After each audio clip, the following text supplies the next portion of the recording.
Monsieur le ministre, n'y voyez rien de personnel, mais depuis 2012, moi je suis arrivé au Sénat en 2008, donc j'ai vu la création de cette CSG-CRDS.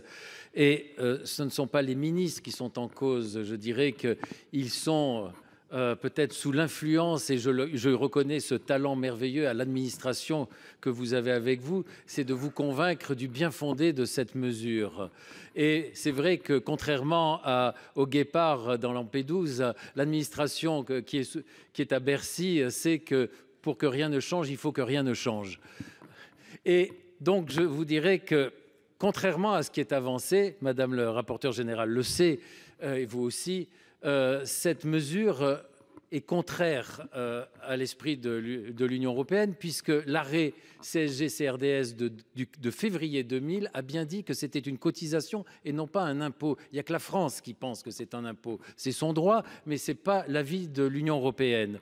Et quant à la discrimination avec les Français, c'est un fait. Ce n'est pas une sensation, ce n'est pas un ressenti, c'est un fait.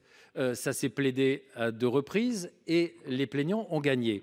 Et quant au dernier argument, mais soyons sérieux 5 minutes, vous êtes en train de nous dire que les Français à l'étranger sont là pour renflouer un système auquel ils ne peuvent jamais prétendre, c'est-à-dire l'assurance maladie, sauf s'ils revenaient un jour en France. Ceux qui, pour la plupart, quand on voit les chiffres, ne prétendront jamais, puisqu'il y a de plus en plus de Français qui partent à l'étranger. Donc soyons sérieux 5 minutes et revenons à l'essentiel, c'est-à-dire arrêtons la discrimination.